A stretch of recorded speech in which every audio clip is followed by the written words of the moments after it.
Om Shruti Smriti Purananam Alayam Karunalayam Namami Bhagavatpadam Śaṅkaram Loka Śaṅkaram Śaṅkaram Śaṅkaracharyam Keshavam Badarayanam Sutra Bhashya Kritau Vande Bhagavantau Punah Punah Ishvaro Gururatmeti Murti Bheda Vibhagine Vyomavat Vyapta Dehaye Dakshinamurtaye Namaha Om Namah Pranavarthaye Shuddha Jnanaikamurtaye Nirmalaya Prashantaye Dakshinamurtaye Namaha Om Sahana Bhavatu Sahanau Bhunaktu Sahaviryam Karavavahai Tejasvinavaditamastu ma vidvishavahai. Om Shanti Shanti Shanti.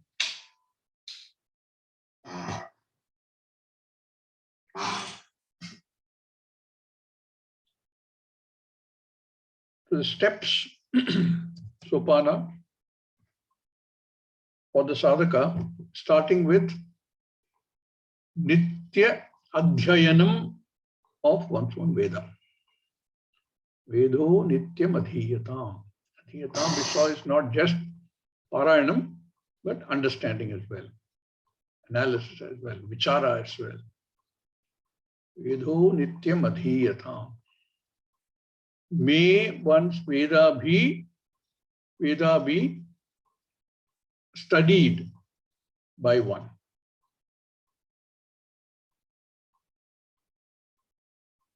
That is the initial start of any sadhana journey. In our traditional lifestyle, it is called brahmacharyam, where its focus is on studies, student. Then having studied, that time also there are karma to be done. Even as a brahmachari, there are prescribed karma to be done. From then the karma don't stop till you go to the end. Having studied the structure of lifestyle as prescribed by the Veda, and it was laid out very neatly. Whatever one has studied has to be implemented. You cannot say, I know swimming by reading about swimming in a book. You have to get down into the water and thrash your legs about till you stop sinking. So whatever Vedas tell us, that karma has to be done. And there, not just karma, but swakarma, appropriate for one's stage in life, one's guna, and one's duty. Rather important to understand this. Traditionally, how it was is one part, but now what it is, we said in current day world, we will use the Panchamaha Yajna as our swakarma, plus whatever I have to do in the roles that I'm playing. I don't need somebody to write a script for me. It is already there. I know the script. Every human being knows. It's just that we need to implement it. And this karma, how do you move into the next step? The karma has to be recognized as Ishvara. To be done karma is Ishvara. Whatever Vedas prescribe, whatever we accept and agree as our karma, swakarma, that needs to be performed and performed as a worship to Ishvara.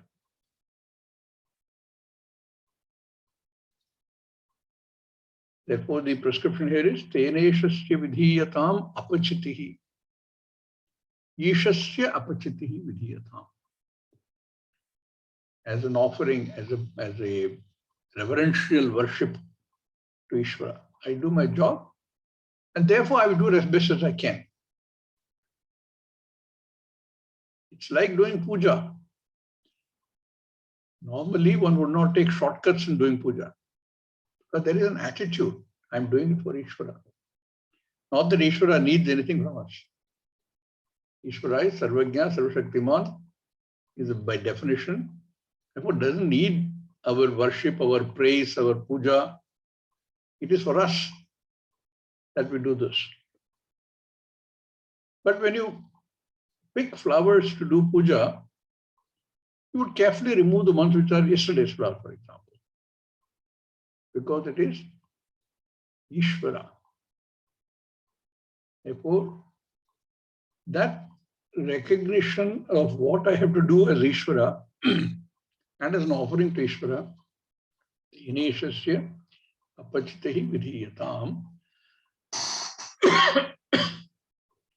And he said, karma itself, this is one type of karma, vihita karma, that we are enjoined to do by the Veda. And we recognize in current world slightly differently, but it's still to be done karma. Then there are karma which I want to do. Not because it's prescribed by the Veda, but because I think I'll get a result if I do something. If one follows this Veda Adhyayanam, followed by karma as prescribed, with the attitude that this is Ishvara, then, although here it says karma tyajyatam, may the kamya karma be dropped. Although the dot lakara is used, may this be dropped. Really, it is an automatic process. Once one focuses one's energies on doing what is to be done, that becomes the primary criteria. Then it automatically follows, and in time, the need for gaining small local ends will be reduced. Kamye matis tejyatam. It says tejyatam. It will happen almost automatically. From any kamya karma, results that I want, right here, something I want, something I want. There was one Swami Ramatirtha in the 1930s. A famous line I read from his book. He wrote a series of books called In the Woods of Godhead, 8 volumes of book. He said something very interesting. He said, if you want something, the best way to get it is to give it up. It sounds like a paradox, but and if you think about it, it's such a powerful statement. If one does not show anxiety and a desperation to get something and carries on normally, the better chance of getting whatever it is that you want.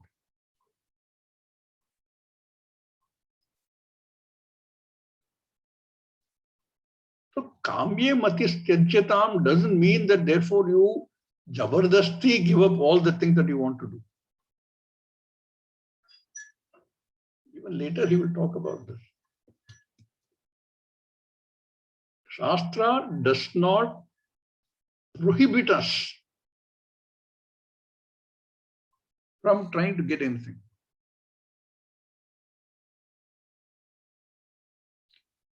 In Bhaju Govindam also he says, what is relevant is the trishna for it, the longing for those things. If it comes your way, it's fine. There's bodily comfort, there's mental comfort, enjoy it.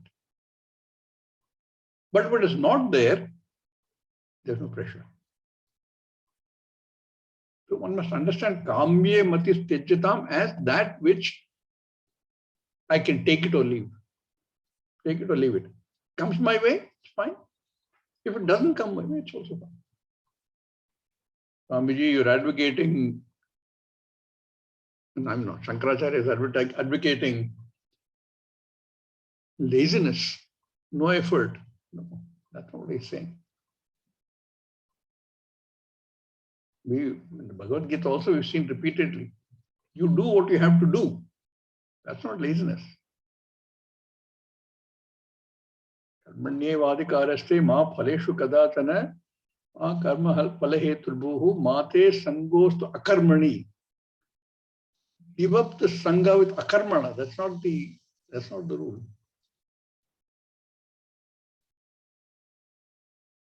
You do what you have to do and do it as best as you can. What is to be given up is only the trishna. When one follows a lifestyle like this, as a brahmachari, as a grihastha who is implementing all that one has learned about the structure of life as a brahmachari, what is the other result that automatically happens? Again, in the text it says, Papaugham paridhuyatam. May the group of papas that is in your account, may it be shaken off. Again, prescriptive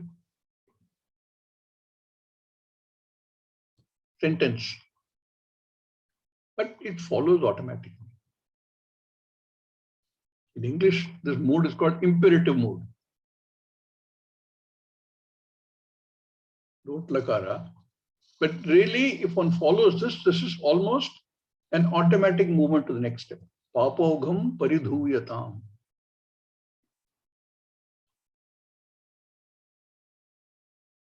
And now, explaining this kamya.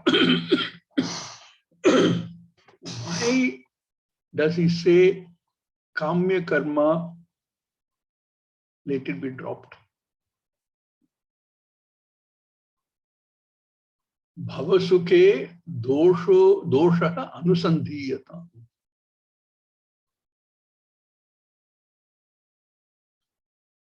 May one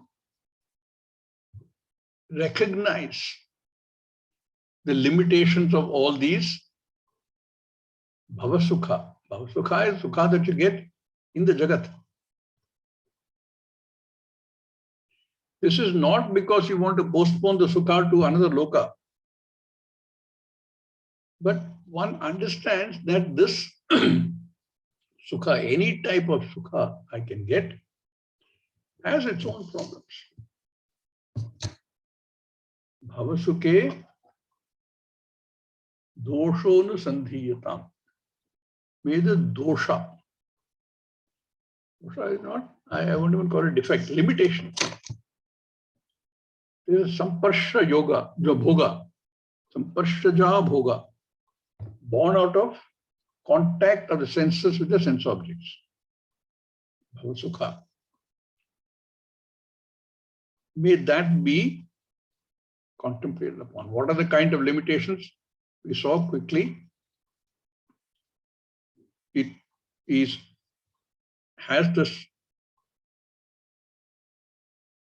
mishra with dukkha always. Before, during and after gaining the sukha, there is mishritvam with sukha, with dukkha. It is anityam. I can never be satisfied. It comes, it goes, it comes, it goes. I'm constantly at it. And atripti. It just not end anywhere. There is no end to this end or these ends.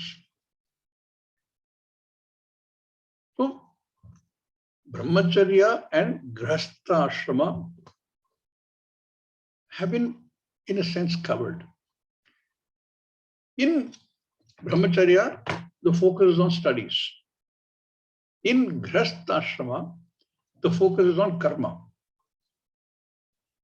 doing what is to be done. In fact, I'm told that if you look at the prescription given for Grihastha, he has no time for anything else. Starting from Brahma Muhurta, he is told to do so many things. But you need to move on to the next stage of growth in one's life, maturity in one's life, and that is Vaanaprastha. Vaanaprastha literally means going to the forest. But we don't have to do any prasthanam to the vana. It is the way one looks at life, handing over all the day-to-day activities to the next generation. This is part of the structure of that society. Withdrawing from all day-to-day work. I'm always reminded of family-owned businesses. The time has to come when the founder of the business has to hand it over to the next generation and not keep interfering. In fact, in practical terms, I've seen when one raises a family, one has a responsibility for the children and their growth in the right direction. But once you've got them married, they now build a new family. You're Vaanaprasthi. You don't really interfere in their bringing up the children. But this happens half the time it happens. Particularly the mother is so concerned. But the role that the grandmother has to play, or the grandfather has to play, is that of a Vaanaprasthi. Be available, but don't interfere. Be available because somebody comes to ask for advice as the Vruddha, as a senior person in the family. Be available to give advice. You've seen life. And life is full of dilemma. Every step of the way there is Vishesha Dharma to be followed. Should I do this or should I not do this? That's where the Vaanaprasthi is accessible and helps the next generation when they ask for help. What should the Vaanaprasthi focus on? In Grihastha Ashrama, most of the time I'm focused on karma and some upasana, prayers.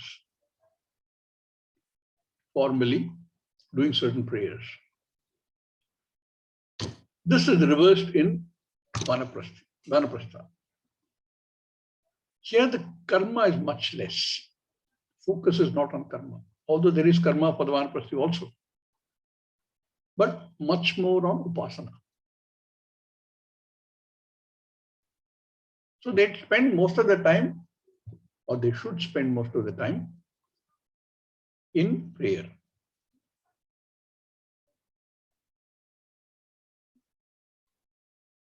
Prayer for what? One has lived one's life during the period when one, as a brahmachari, as a grihastha, enjoying whatever sense pleasures were available. Now, the person has to understand that I am looking for support all the time, and every support I can get from this Jagat is shaking. So I'm leaning on this wall because I'm tired and the wall falls. It's shaky. Every kind of support I look for in the Jagat is not adequate. So what kind of support should one look for? There's only one stable, unshaking support available to such a person. And this recognition comes by the time one gains the status of being a Vaanaprasthi. That there is something else. There has to be something which I can lean on, which will not give up on me, which will give me stability, which will give me correct thinking. Atmecha vyavasiyatam. What is the self? What is the Atma? Physiologically, if you ask, do you know yourself? Of course I know. I'm 5 feet, 8 inches, and I weigh 60 kilograms. Really? But after a crash diet, let's say 82 kilograms. After a crash diet and exercises,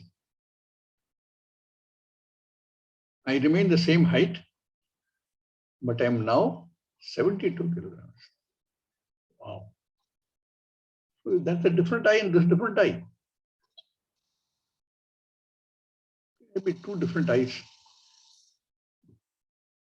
The same eye, no? You cannot have. I recognize myself in the form of the physical body, and the physical body is constantly undergoing change.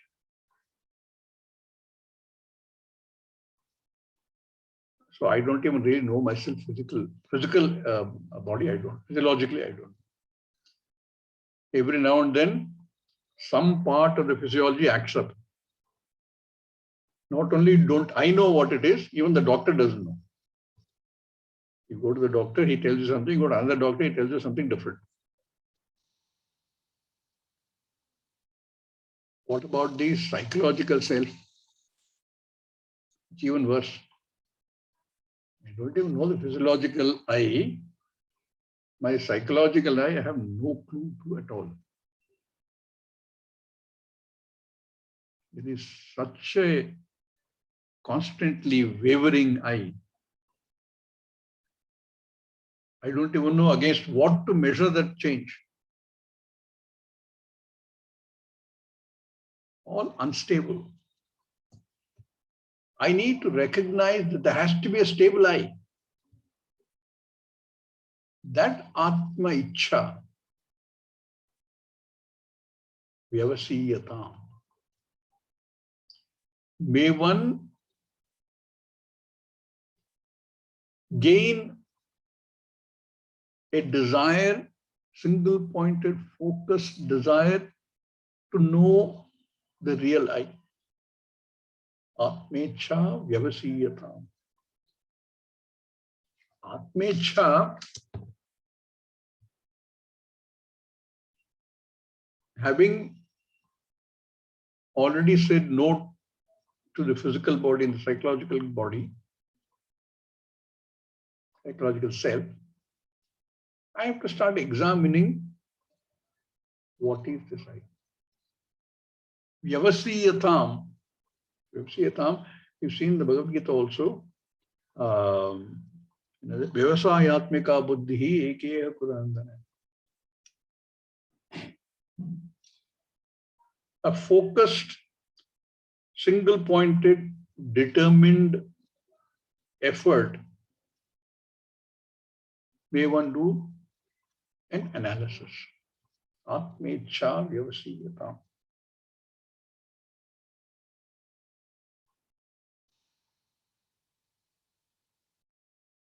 And also, how am I going to get that knowledge about the Atma? I have the Ichcha. There's so many obstacles to it.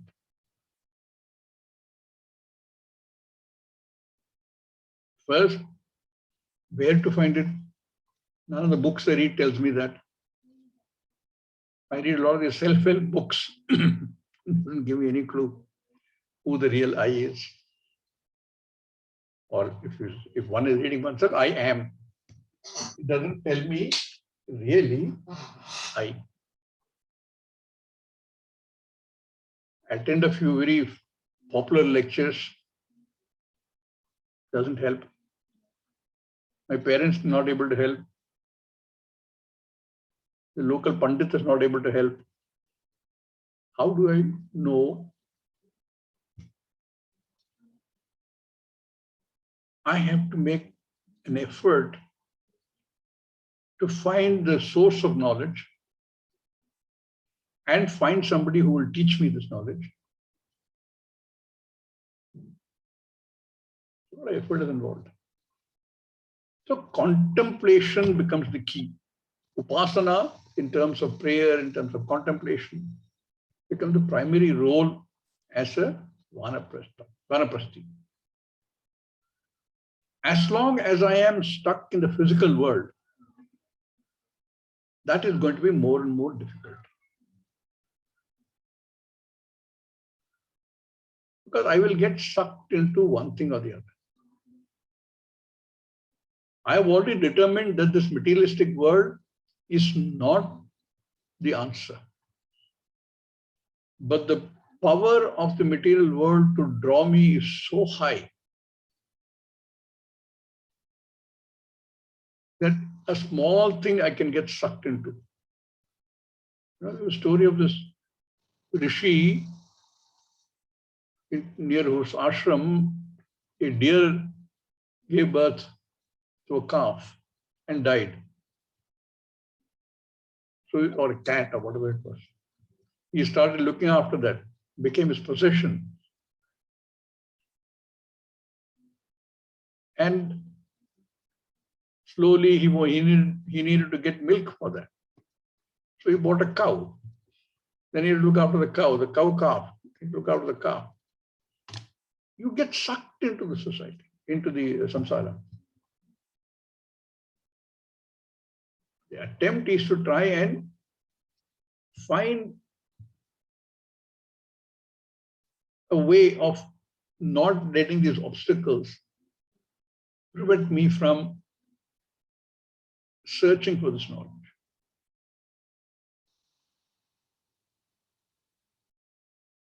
Sitting here in Arshavidyalaya, we have the same problem even today.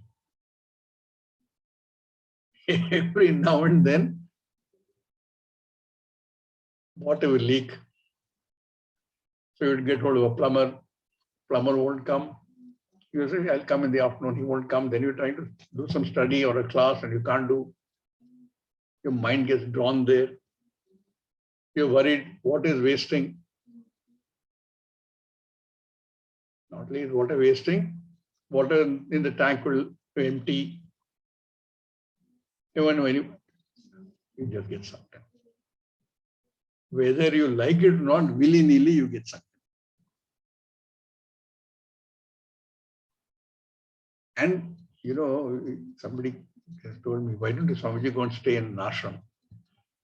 Which ashram is going to allow you to stay unless you contribute in the ashram? You say, no, I'm going to sit in my room and do only contemplation. 2 days they will tolerate you. 3rd day they say, Swami Ji, please do. It's a fact of life that although I understand Atmecha is what I want, and that Atmecha I have to do with focused contemplation, with studies, with Sādhana, Manana, Nidhyasana, very difficult. That's why when you do a full-time study in a Gurukulam, practically all of these are taken away from you. You have only that one focus. That is Vyavasayatmaka Buddhi. It doesn't get drawn anywhere else. So Vaanaprasthi has to find a way of doing this. How does it do this? That's why it said, go to Vana. where there are no jana. Go sit there and contemplate. Find a guru. If you are in the house, even though I've handed everything over to the next generation, something will happen. Children say, oh, we have to go out for 2 days for a weekend somewhere. Will you please look after the baby? So you like it or not, you're stuck. You enjoy that, but you're stuck. So it says, Atmecha vyavasiyatham nijagraha turnam vinirgamyatam. I know what he can do. Our Vedas know, our lifestyles were prescribed like that. Withdraw yourself from nijagraham, your own house. Stop calling your house my house. Hand it over. And go away. Again, in modern day context, Swami G, how do I do that? Find a quiet corner in the house for yourself, where your contemplative thinking is not disturbed. Whatever food you get, you eat. Whatever the daughter-in-law makes is okay. Don't go around complaining to her and saying, make this, why you make like this? I used to make like this.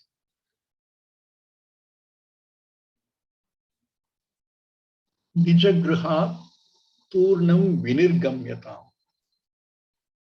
May one withdraw from, give up one's own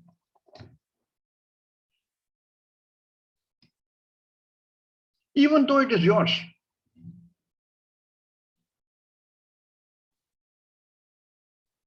There was a story of King, there are 2-3 stories of King Janaka to explain this. One of them Swamiji used to talk about was King Janaka is supposed to be Raja Rishi, he's the Raja and a Rishi. He had a guru who had also a lot of other Shishyas. So he would go to those classes regularly. And the other Shishyas found that the guru was being partial to Janaka. So they were complaining, they would think to themselves, if just because he's a king, he would not start the class till he comes. And when he comes, if others come or not, he'll start the class. So they were very upset. And whispering to them, why he's so partial to Janaka. The guru didn't say anything. One day when they were sitting in the classroom, somebody from the palace came and brought us a little note. Janaka read that and kept quiet, continued with the class. Somebody behind saw it from over his shoulder. The palace is on fire. So he put up his hand, Guruji, the palace is on fire. That's what the note said. All the others heard it and they all got up and ran to the palace. Guruji calmly continued to do the class with Janaka only. They all came back after some time. The class was over. Guruji, class is over. Yeah, we finished. Whatever I had to do today, I have done. But we were not there. Where did you go? Then we saw that the palace was on fire. Our kopina was hanging in the palace wall. So we worried about our kopina. Kopina is the, what do you call it? Omanam, which the brahmacharis used to wear. One single piece of cloth. That mine was still very much part of there. As King Janaka is supposed to be free of that. Whole palace was burning. Because Nijagraha Turnam Vinirgamyatam. Although you live in there, maybe you legally on a piece of paper, it may have your name on it. But you have disclaimed mindness. Mindness like. So he is talking about the Vaanaprasthi to go away from the house. One is to physically go away. Other is to, with an attitude saying, these are not important, they are not mine. Because I have Atmecha. I am looking for that stable something to lean on. The stable something which will help me get to where I need to go. So really in 4 simple lines, Acharya has covered Brahmacharya, Grihastha and Vaanaprastha. But this is a very difficult thing to do. How can I work towards Atma Jnanam, although I have Atmecha, and I have tried my best to give up samsara activities, they cling to me. They're very powerful.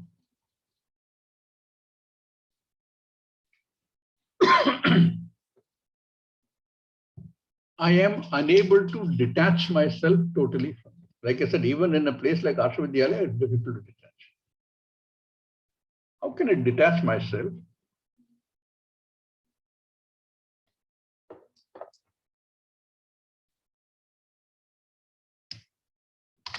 From all these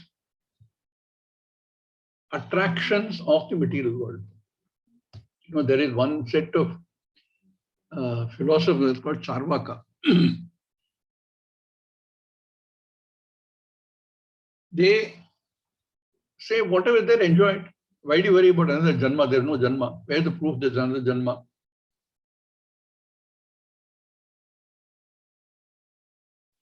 Rinam kritva gritam pibet. You borrow. How does it matter? Anyway, then you're not going to pay it back. As happens often and used to happen in India. Enjoy life. Gritam is ghee. It is just indicative of any enjoyment. Why are they called Charvakas? Because the word comes from the word charu. Charu means that which is beautiful, that which is very attractive. So they are called Charvaka because that's all they're concerned about. Full of the material world, very strong.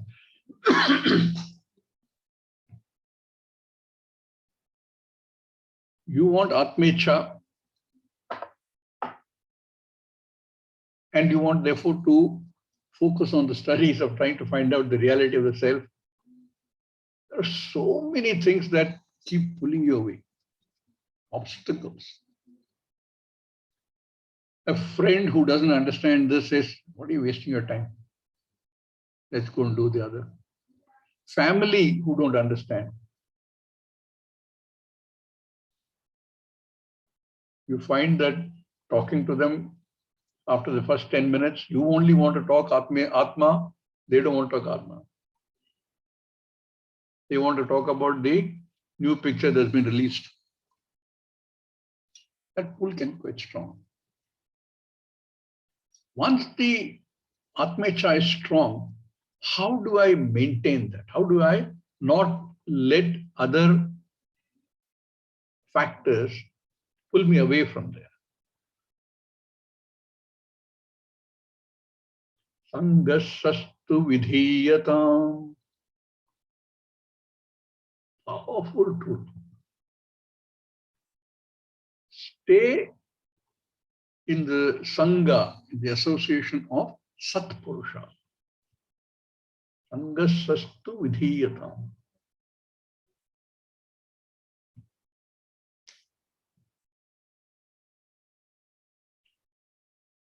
we want to seek the company of Satpurusha.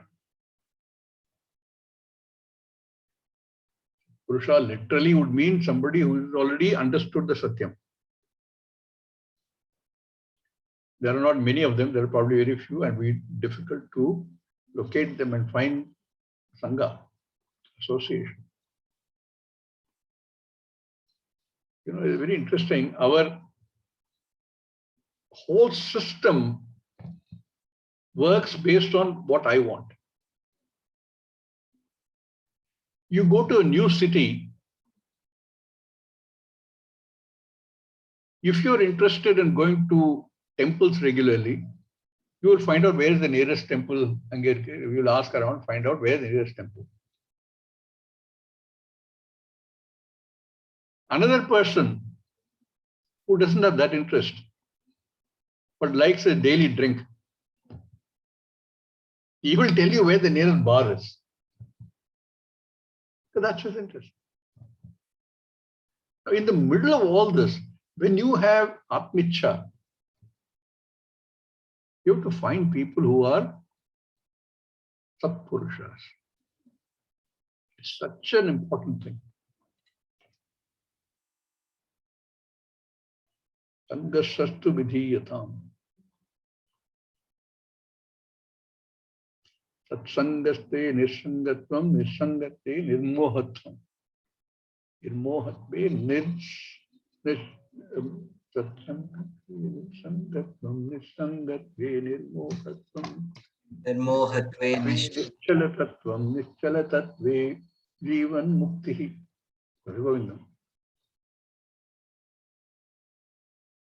When you are amongst people who are only talking this, then your mind remains focused on this. Then there's a very good chance that one will progress in this. But if the people around you are focused only on the war in Afghanistan, the protests happening all over the world, on which you can do nothing anyway, it's going to happen.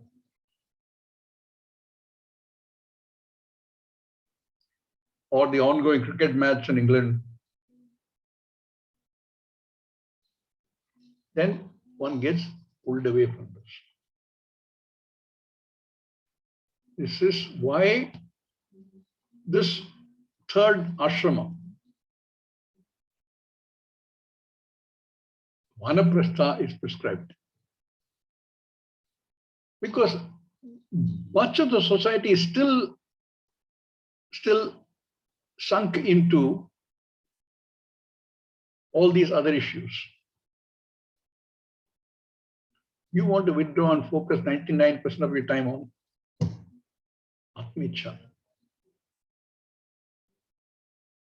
So it says, go away to somewhere where it is not full of a lot of people with different views, different interests. And try and find people who have similar interests. When we were in Bangalore, we were living in a gated community. And in that gated community itself, I was part of several groups. There was a group which do bhajan every week. I used to love to enjoy sit with them and listen to the bhajans. There was another group which are interested in playing tennis and badminton. I was part of that group. There was a Rotary Club group, which is doing some seva. I was part of that group also. There was another group which played bridge. I was part of that group also. There were also other groups. One cycling group was there, one trekking group was there. You attach yourself to that group where your interest is. And if your interest, you've already determined, is Atma Jnanam, then one has to simply find people who have similar interests. in any place we live, there will be people with all kinds of interests. I've sometimes been asked by young people, Swami G, I need to understand this. I'm clear. But all my friends who have been friends with me from childhood, they have different views. I don't want to spend time, waste time on some of those. They don't want to talk about this. Good point. It's a fact of life. Have a cup of coffee with them. Go to Cafe Coffee Day and spend a half an hour with them. But slowly, it will automatically withdraw. Because the interests don't match. Again, another big advantage, if you do a full-time study of this, then you're withdrawn from the world for that period. And your Sangha is only with people who have similar interests. From the time you get up in the morning till the time you go to bed, you only talk this. Atma. Satsangastu vidhiyatam.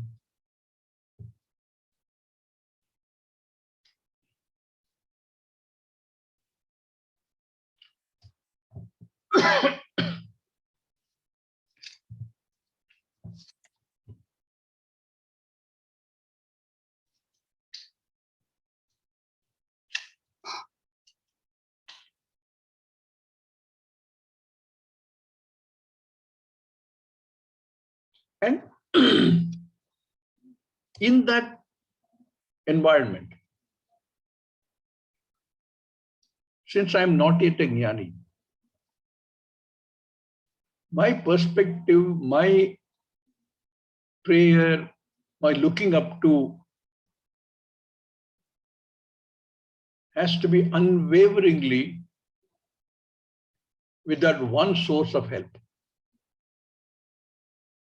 Bhagavan.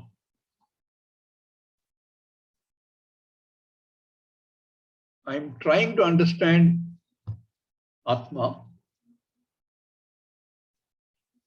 I've tried to keep my Sangha with people who have similar interests.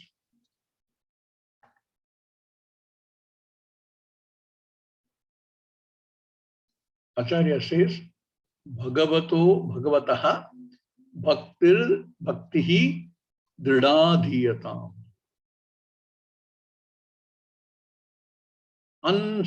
Unswerving, unwavering focus on Bhagavan.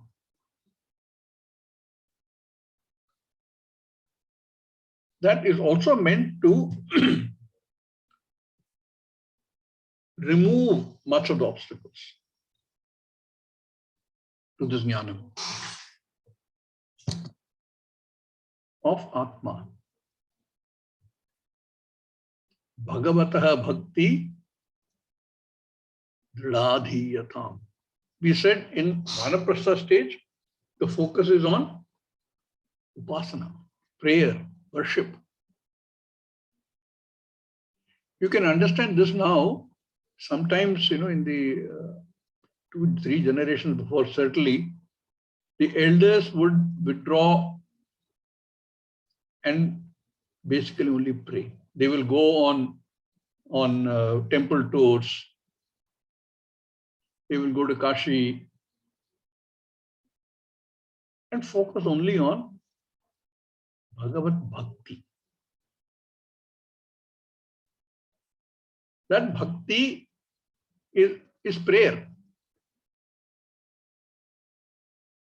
Right through in this process, Bhagavan remains constant. Bhaga yasya asti. Saha Bhagavan. One who has all the 6 bhaga in unlimited measure is called Bhagavan. Aishwarasya samagrasya viryasya yashaha sriyaha jnana vairagyayo shaiva shannam bhaga itirana. Vishnu Purana. Definition of Bhagavan. One who has all the 6 bhagas. Aishwaryam, fame, Aishwaryam is overlordship. There's no Lord for Lord. One who doesn't have a Ishvara. He's the overlord. And Viryam, power, Yash, fame, Shreya, wealth, Jnanam, knowledge, Vairagyam.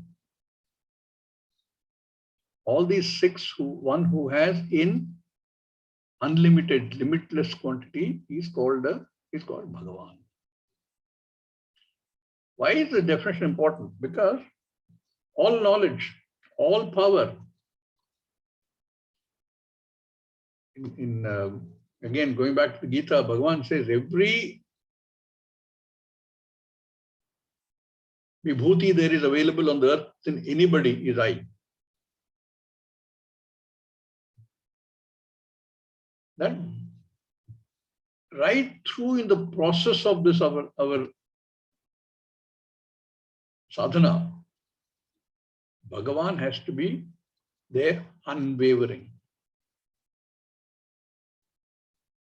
For example, in yoga, Ashtanga yoga, there are 8 steps in the yoga, you know that, where they focus not so much on Bhagavan, on chakras and whatever else.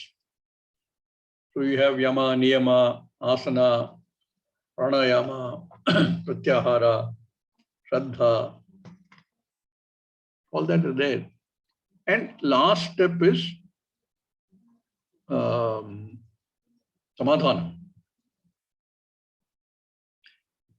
Here also we really have to go through all the steps. But with Bhagavan as the focus.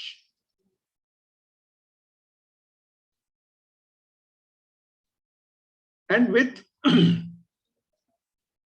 Shama, Dhamma, Uparati, Titiksha, Shraddha, all of these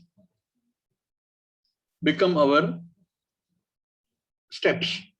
But the difference between yoga and this is that here, all through the steps, the focus is on Bhagavan.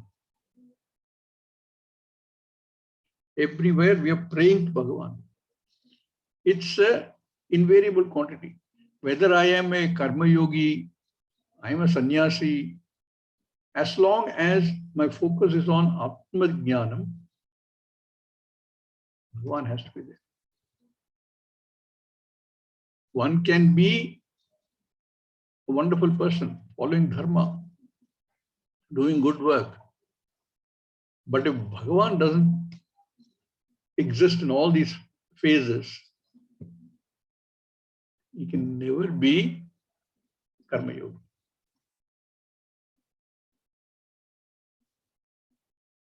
We have this 6-step Shama, Dhamma, Uparati, Titiksha, Shraddha, Samadhanam, very similar to the yoga, but here with Bhagavan as the basis.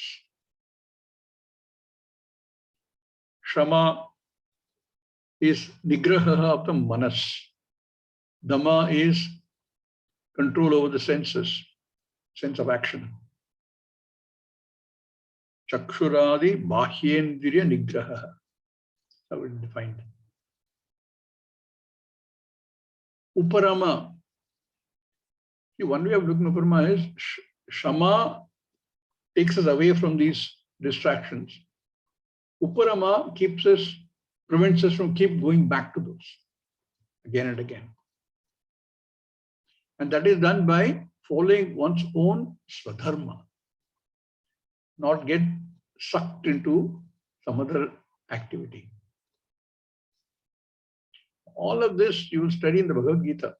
I find every time we do these kind of studies, every time I see it is there in the Bhagavad Gita. It's such a complete text. Titiksha, life will bring dvandva, various types. Hot, cold, sukha, dukkha, labha, alabha. Accepting all of them, not stopping to work to remove them. But accepting them. It will come. Summer will come, winter will come. If you're in a place like Delhi, if you're in Chennai, of course, only summer will come, another summer will come. Bigger summer will come. So whatever comes, we accept that. Summer is supposed to be hot. You can't keep on saying, oh, it's hot, it's hot, it's hot. It is hot, of course it's hot. It's supposed to be hot. It's summer. Shraddha,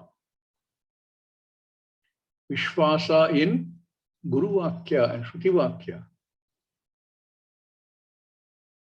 And Samadhanam.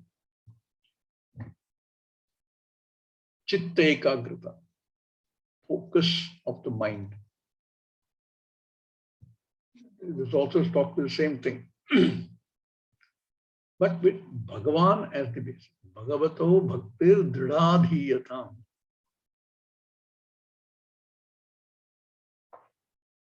Not say that, look, I prayed to Bhagavan so much, but he didn't give me what I wanted. Therefore, I don't accept Bhagavan. Can't. You get what you get because of one's own karma.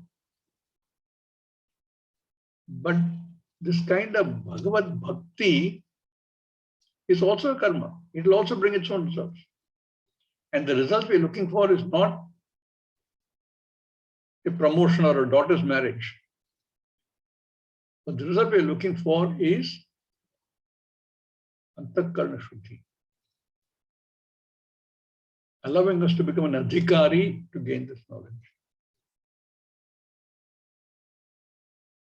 So with this, Acharya has covered 3 stages of life. There are some more factors that he talks about. We will see more of that tomorrow. Om Purnamada Purnamidam Purnat Purnamudachyate Purnasya Purnamadhaya Purnameva Vashishyate Om Shanti Shanti Harihi Om Gurubhyo Namaha Harihi Om